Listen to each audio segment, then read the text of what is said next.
Good morning, everyone. Thank you, Steve, for that introduction and for giving me the opportunity to address the board, the staff, and the membership of ABNY here today. For more than 5 decades, the Association for a Better New York has improved all aspects of life in this city. In that time, you helped usher in one of the most dramatic urban revitalizations in history. And through it all, you've never lost sight of what underpinned New York City's renewal in the 1970s and what is still the foundation of everything else we hope to accomplish here, which is, of course, public safety. Business, education, housing, social services, cultural institutions, everything stands on a foundation of public safety. And that foundation is built by the women and men of the New York City Police Department. Their work is at the center of our city's future. In the first week of this year, I joined Mayor Adams at a press conference where we went over the crime data from 2024. In many respects, the news was good. Overall index crime was down, with more than 3,600 fewer incidents reported than the previous year. Murders were at a 5-year low. Both shooting incidents and shooting victims were down for the 3rd straight year citywide. And in Brooklyn, shootings were at their lowest level since CompStat began tracking them in the early 1990s. Major crime was down in our housing developments, and it was down in our transit system for the 2nd straight year. This was movement in the right direction, but we knew that we could and we must do more. There were still stubborn pockets of violence in the city, and there was a sense that people still didn't feel safe. So we wasted no time in building on and enhancing our efforts to further drive down crime. And that work is leading to a meaningful course correction. With just a few days left in the month, February will mark the 3rd straight month of double-digit declines in citywide index crime.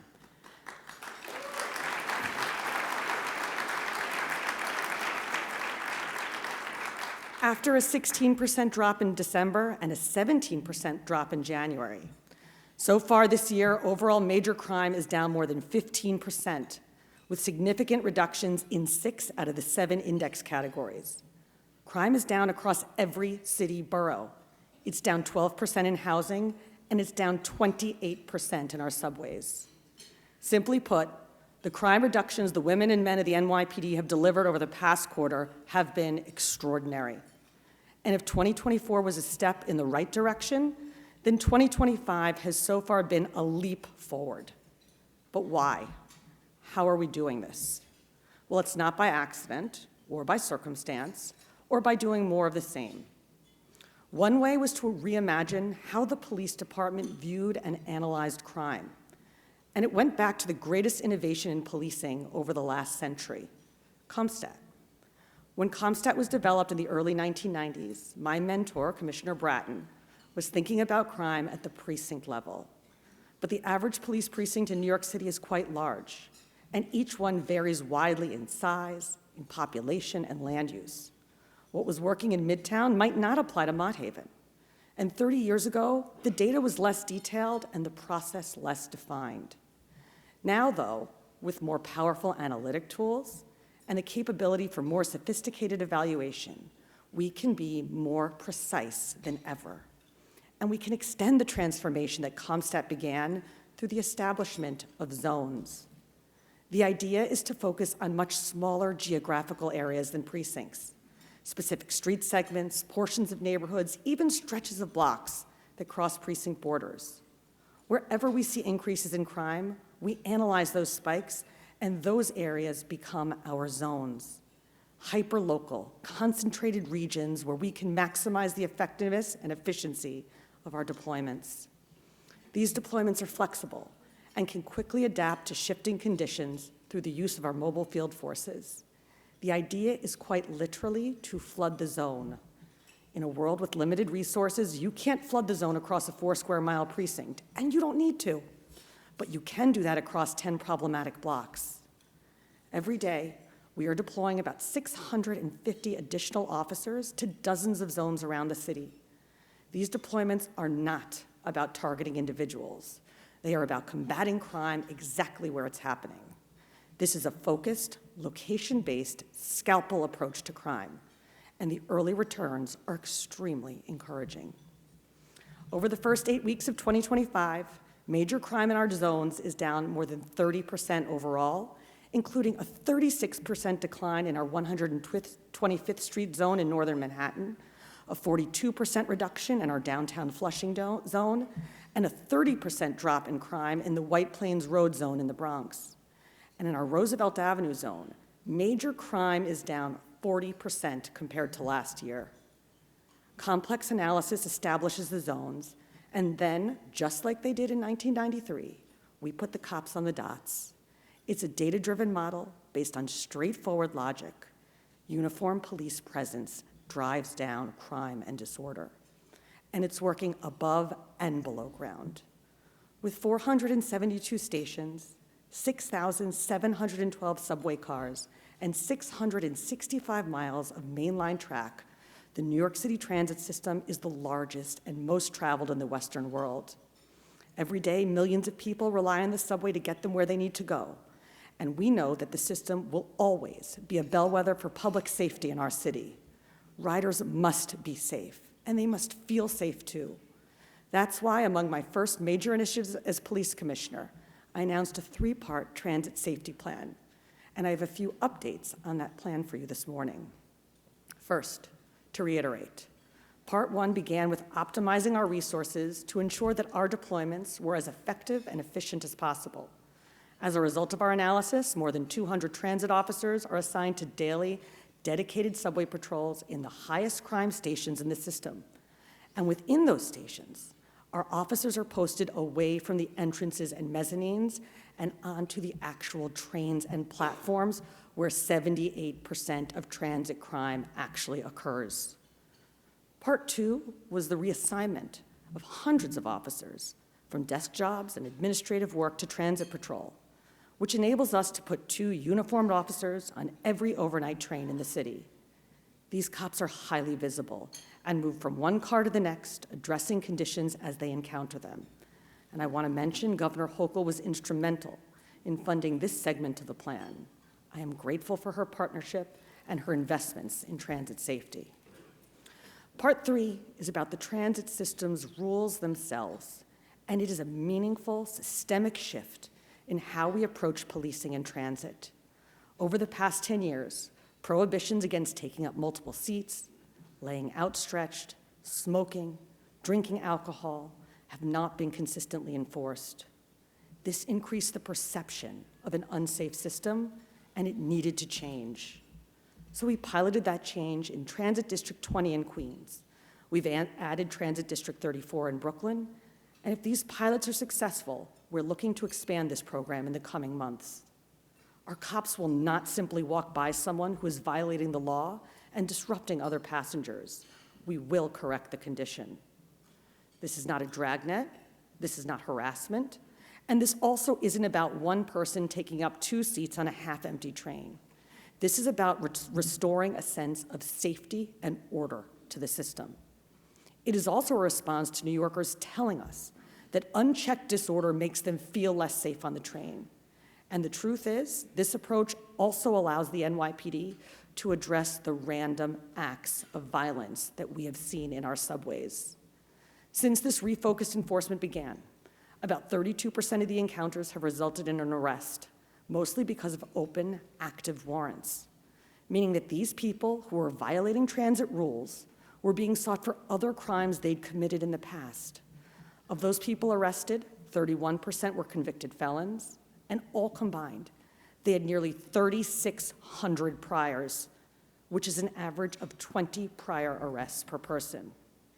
Prime example, 3 weeks ago, 25-year-old Matthew Leon was stopped on a 7 train in Flushing for lying across several seats, a violation which in the past the NYPD would not have consistently enforced. It's a minor infraction, and officers were prepared to issue him a summons and eject him from the system. But they soon discovered that he was wanted for 2 previous subway attacks, where he randomly punched 2 women in the face on an R train in Manhattan.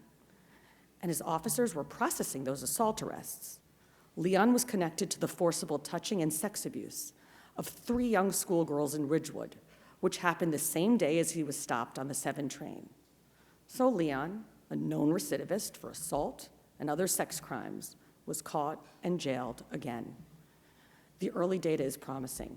So far this year, major crime in transit is down another 28% from 2024, and it's 46% below pre-pandemic levels. And with focused deployments and consistent enforcement, we expect these crime numbers to continue falling. I also want to add our streets and our subways are not homeless shelters or psychiatric hospitals. And while we have a moral duty to provide services, we cannot do this work alone. We require strong partners, and the NYPD stands with the mayor and the governor in their legislative efforts to proactively address severe mental illness. It's also time to take a fresh look at something that ABNY has championed from its beginning, improving the quality of life of every New Yorker. As you know, crime and violence are major parts of the public safety equation. But when residents, businesses, and tourists are plagued by issues like out-of-control scooters and e-bikes, aggressive panhandling, unruly street vending, public urination, open-air drug use, and more, it makes them feel unsafe, and it gives the impression of chaos and disorder. To address this, the NYPD is overhauling its approach to quality of life enforcement, and our plan, which will be finalized and implemented over the coming months, begins with the creation of the Quality of Life Division, headed by a new chief of citywide quality of life. Instead of various units scattered throughout the department, we will have dedicated precinct officers assigned to newly formed Q teams. These teams will have strong, centralized leadership and be specially trained to handle and resolve these issues. And we're also developing QStat, which will track quality of life complaints the same way that CompStat tracks crime complaints. Our QStat meetings will keep us accountable, more accurately measure our effectiveness, and recenter our approach to public safety. And I want to be very straightforward about this. Quality of life enforcement is based on community complaints.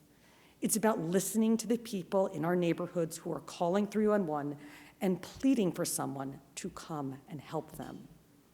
Over the past 6 years, those calls nearly doubled. From 2018 to 2024, complaints about illegal parking have gone up 202%. Noise complaints are up 119%. Calls about homeless encampments are up 557%. And complaints about panhandling have increased by 2,783%. New Yorkers are clearly demanding that something be done. And make no mistake, this is not about zero-tolerance policing, which can be dangerous. While correcting these conditions, officers will always have discretion. And discretion starts with engagement. In New York City, it is clear that we don't have a surging crime problem, but we do have a surging recidivism problem. Compared to 2018, 2024 saw an unacceptable rise in the number of individuals arrested 3 or more times for the same crime in the same year. The increase was 61% for burglary, 64% for shoplifting, 71% for grand larceny, 83% for robbery, and 119% for auto theft. And when we look at felony assault, an index crime that was up in 2024, the increase was a staggering 147%. So why is this happening? Among the reasons are changes to New York state laws enacted in 2020 that rendered our criminal justice system a high-speed revolving door, putting violent repeat offenders back on our streets over and over again. As the mayor and I have said, your cops are out there doing their jobs. And in 2024, they made the most felony arrests in 26 years. But before they can even finish that paperwork, their perp is back out on the street, immediately returned to the neighborhood and the people that they just victimized. It's demoralizing, it's unsustainable, and it defies common sense. And that's exactly the message that I carried to Albany this month, specifically as it relates to changes to the discovery law. Ultimately, we must put the focus back on crime victims. I've been working closely with the mayor on this, as well as the governor and our 5 DAs. And 2 weeks ago, I met with legislators in our state capitol to send them a direct message. We must do better. It was a productive trip, and it appears that the message has finally made its way up the New York State Thruway into the halls of state government, and the drumbeat is breaking through.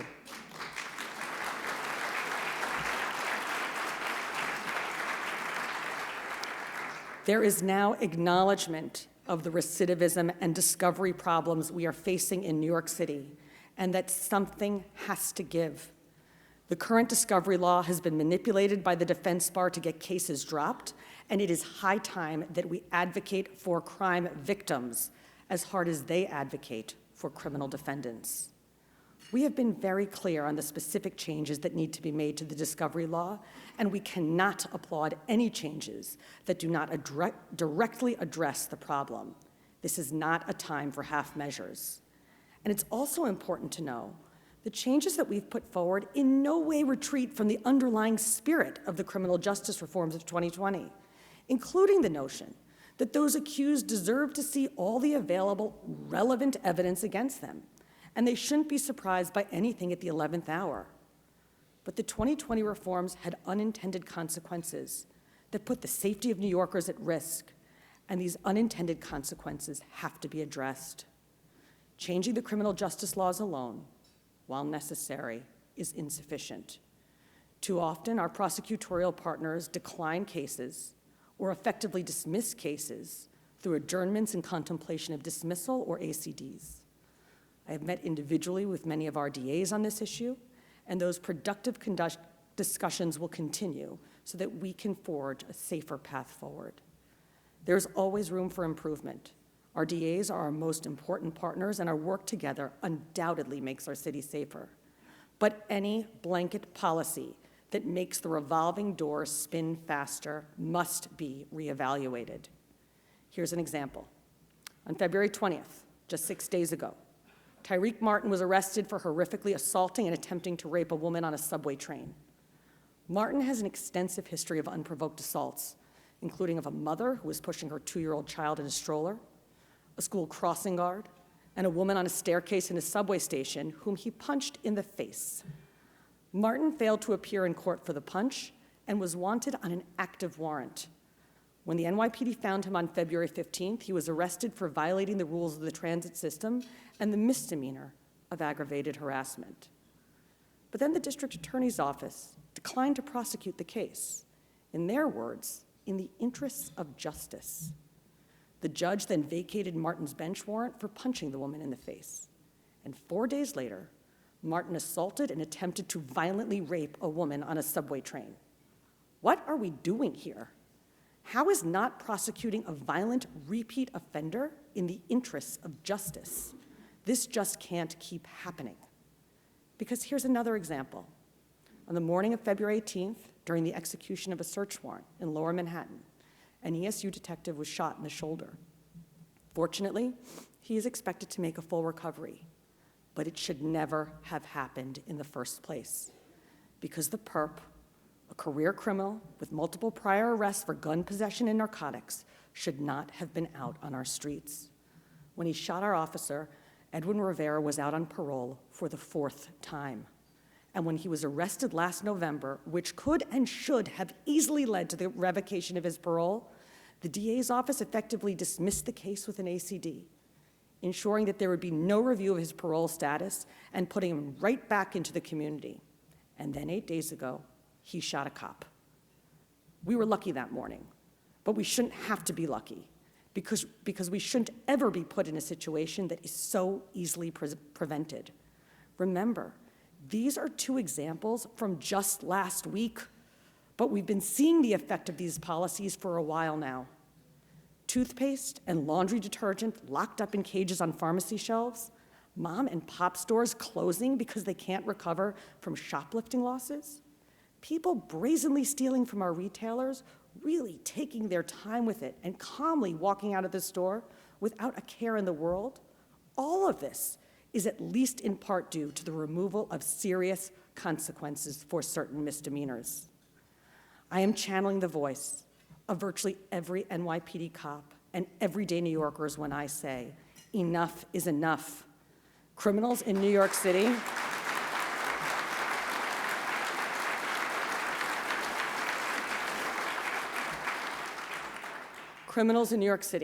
including violent repeat offenders, continue to be given every courtesy, and the people of this city suffer as a result.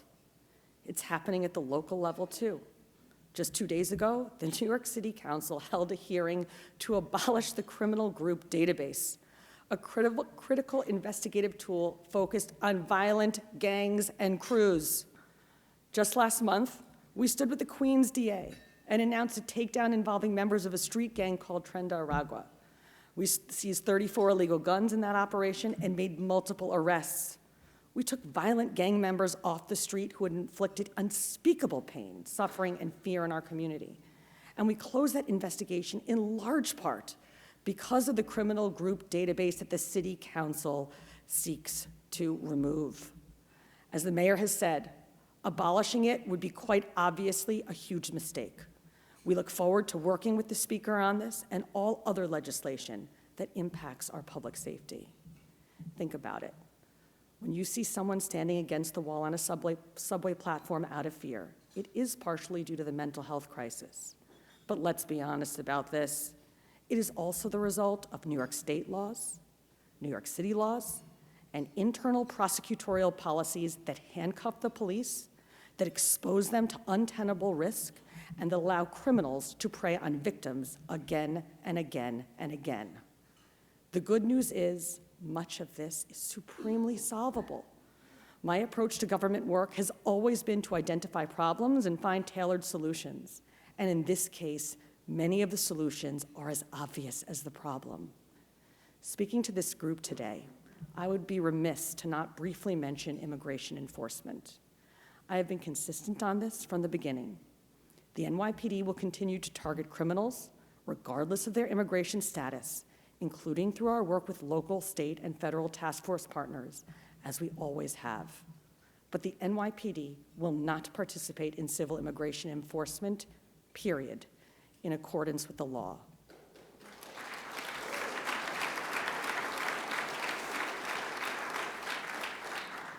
The work of this department certainly makes our city safer, but we need more cops. And I'm not going to sugarcoat it. The NYPD is in a hiring crisis, and this is not a budget problem. Mayor Adams has given us all the resources we need and greenlit every class we wanted to bring in, but the applicants just aren't there. It wasn't that long ago when people would wait years to get the call to join the academy, and every incoming class was full to capacity. Now we are practically begging people to take the exam. And when they pass, we are scrambling to get them hired as quickly as possible. So what happened? First and foremost, we are still seeing the very real impact of the defund and anti-police movement. A lot of the rhetoric aimed at our police is vile, and the pendulum has swung too far away from what I consider to be the most important and noble job anyone could do. And we must swing it back. Because it's quite simple. More cops on patrol make our city safer. 7 years ago, the NYPD had 37,000 uniformed officers for a city of about 8.1 million people. Now we have 33,000 and 8.3 million New Yorkers. The work of increasing our headcount began with the new class of more than 1,000 recruits that I swore in last month. The last time the NYPD hired such a big class was nearly a decade ago. But these much-needed additions are just the beginning. We know we have more work to do. Part of that work is continually evaluating our staffing policies. And today I am announcing changes that will improve the way we recruit, hire, and train our officers. Currently, the NYPD requires at least 60 college credits to enter the academy, which is a higher standard than most peer agencies who do not require any college at all. In 2023, this requirement led to the disqualification of 29% of NYPD applicants, meaning we turned away 2,275 potential officers. We can't afford to do that any longer. So in line with similar decisions that Mayor Adams has made last year to recruit more municipal workers, I made the difficult decision to reduce the college credit requirement from 60 down to 24. At the same time, we're increasing the college credits earned in the police academy from 36 to 45. Along with increased academic rigor in the academy, we're raising the physical standards as well. With the mayor's support, we are reinstating the mile-and-a-half run as a graduation requirement. putting more focus on our officers' health and fitness. I know these changes will allow the NYPD to recruit more quality candidates to serve as police officers while increasing the physical standards and maintaining academic rigor that continue to surpass what most other police departments require. At the end of the day, I want this to be a job that our officers are proud of, that their families are proud of, and one that they want to pass down to future generations. There was a time when policing was the family business, and it needs to be again. Part of that pride of being a police officer is appreciating the incredibly noble purpose they serve. Public safety is the most fundamental obligation a government has to its people, and the police are the keepers of that promise. But to do this, a law enforcement agency needs two critical things: the public trust and unimpeachable integrity. And it all begins with strong, ethical leadership. In my career, I have set high standards for myself and for those who work with and for me. And I have been very candid that I expect all members of my executive team to rise to meet these high standards. So immediately upon taking this job and at the mayor's direction, I began a full review of every bureau, division, and unit in the NYPD. We would enhance what was working well and fix what wasn't. Over the past 3 months, we've made more than a dozen changes to our top leadership, matching the right skills and experience with the right roles. We overhauled the Internal Affairs Bureau, both in leadership and personnel. We returned about 1,000 cops from administrative roles back to patrol. We initiated system-wide changes to our overtime policies designed to prevent misuse and to ensure compliance with NYPD regulations. And we amended the NYPD's vehicle pursuit policy to give our officers clearer guidance and smarter protocols. We will continue to make changes, both in personnel and policy whenever necessary, in our unceasing effort to improve service and make our city safer. That's what New Yorkers demand, it's what they deserve, and it's what we will deliver as a department, and I will commit to delivering personally. I love working in government, and especially city government, which is the closest part of government to people, and is the most direct line to solving the problems that they need solved. Throughout my government work, I have never accepted the status quo when the status quo doesn't serve New Yorkers. That was our mindset 10 years ago, when the police department needed innovative technology to keep pace with the modern world: body cameras and smartphones for every cop, tablets in every police vehicle, and cutting-edge camera and sensor networks that have revolutionized the way that every cop on the job performs their duties. It's how we built a citywide vaccine system, got 500,000 iPads into the hands of New York City school children at home, performed online marriage ceremonies, and delivered up to 1 million meals a day to food-insecure New Yorkers who couldn't leave their homes during the height of the pandemic. It was our approach at DSNY when we revolutionized the way the city thought about and dealt with its trash. And incidentally, there was a lot of drama about forcing people to put their trash in containers, but guess what? It worked. Rat complaints are down nearly 30% this year. And historically, rat complaints only go in one direction, up. But again, I will always challenge the status quo when it is not working, and we're continuing to do that now at the NYPD. It's like solving a giant real-world jigsaw puzzle. And one of the great blessings of my life has been choosing this career in public service, where I essentially get to work on solving big problems to help millions of people in the most important city in the world. There is no higher privilege. The jigsaw puzzles that we work on at the office don't just make a pretty picture. They make people's lives better, they serve the greater good, and they prove in the process that government can be great. I believe in that greatness, and I have great faith in the nobility of our police officers. It is certainly the honor of my lifetime to work alongside them, and to hold up my part of the bargain, I will offer them data-driven strategy, a lot of stubbornness, a fair dose of chutzpah, unbridled and, yes, obsessive determination, and a fundamental belief that if we can do better, we should and we will do better. I am a public servant, not a politician, but I have noticed that policy is best set by the people. And as Mayor Adams has said, the people are clear. We need to focus on public safety, give our police the resources they need, bring common sense back to our criminal justice laws, and empower our courts to keep dangerous criminals off our streets. And I will not stop until these things are delivered for New Yorkers. I know you are with me. Thank you for the opportunity to speak with you this morning. Thank you for your 5 decades of partnership as we work to improve the lives of every New Yorker. And thank you for your continued support of the women and the men of the NYPD.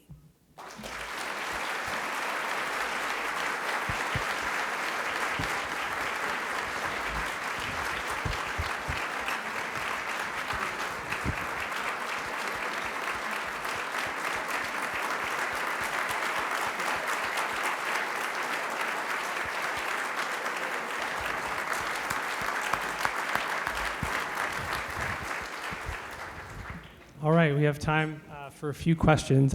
I guess I want to start with, you seem to have such clarity, which is awesome to see in a world where there is so little of it. Can I ask about where that comes from? Like, either is there a commissioner who you look towards, who kind of taught you this, or you seek inspiration for, that you model yourself after? So in my life, I have had access to the finest education anyone could imagine: college, law school, business school. But truly, the most incredible learning opportunity for me was the opportunity to work directly for 2 giants in the field of policing, and that's Commissioner Ray Kelly and Commissioner Bill Bratton, both of whom are the most extraordinary leaders with very different leadership styles. In Commissioner Kelly, I learned a lot about command and control and order. He built one of the most incredible and nimble counterterrorism forces in the entire world. Under Commissioner Bratton, I learned a lot about creativity and encouraging people who work with me and for me to bring forward ideas that can change the department and the city. Thank you. You started in counterterrorism. It's a subject one hears a lot less about right now. I guess I'd ask, is that still a real focus of the department and a concern? Oh, counterterrorism is a major focus of the department and still certainly a concern. Our Intelligence and Counterterrorism Bureau, the number of officers that we have assigned to that bureau, is at the highest number that it has ever been in. And that bureau is under the incredible leadership of a brilliant person named Deputy Commissioner Rebecca Weiner. At the NYPD, we take a layered approach to counterterrorism. We have assets that you see and assets that you don't see. And we work very closely with all of our federal, state, and local partners now more than ever. Since 9/11, there have been 70 terror plots targeted at New York City. And we have to be honest about this. We live in the richest terror target in the world. But what I have to say to you about that is the men and women of the NYPD are as committed as they have ever been to thwarting those plots, especially in the heightened environment that we live in post-October 7th, and that work continues. And one of my most important jobs is to make sure that the men and women who work in intelligence and counterterrorism have all of the resources and tools they need to do their most important work. You mentioned earlier an attempted rape on the subway. Of all the major crime stats, they've all gone down except for one, and that is rape. Can you talk a bit about why that's the case and what the PD is doing? Sure. It's definitely something that we are tracking, and you are correct that rape is the one major index category that remains up in New York City. And there are 2 reasons for that. The first is, I think, a very important change made to New York State law about rape, which broadens the definition of rape so that more survivors can come forward. And of course, we always encourage survivors to come forward. That's the big thing. But the second piece of it is that we know that about 80% of women around this country are victims of some sort of sexual violence in their lives. And we also know that only approximately 25% of survivors have ever come forward. So under Mayor Adams' leadership for the past several years, we have done a major push to get victims of sexual violence to come forward to the police, including through stationing our police in our family justice centers, where historically survivors were only able to report domestic violence incidents, but now they are able to report incidents of sexual assault. And so while, of course, we don't want to see any major index crime category going up, we do think that the increase that we see in the reports of rape are a sign, at least in part, that our efforts to get victims of sexual violence to come forward are beginning to show some fruit. Thank you. One last question. We care a lot about discovery reform. It has been around for a while, seems to have a bit more attention on it at the moment. I think a lot thanks to your voice, the mayor's voice, and the DA's. What can we do to help? Because we're in the final run here. We are in the final leg here, and I was very encouraged to see changes to discovery be included in the governor's budget, and the governor has certainly shown a lot of leadership here. The mayor got myself and the deputy mayor for public safety and the 5 district attorneys in the city of New York together and encouraged us to come up with joint proposals for changes to the discovery laws. And I'm proud to tell you that there is consensus and agreement on very specific changes that are needed that will create a massive course correction in the problems we are seeing, which is crazy dismissal of cases based on things that have nothing to do with the merits of that case. And so we are doing now, as a coalition, a big joint push up in Albany. That was part of the reason for my trip up to Albany. The mayors, the deputy mayors, and I encourage everyone in this room, and particularly through the leadership of ABNY, which I know can be very effective, to keep bringing the heat up there. Because as I said in my remarks, this is not a time for half measures.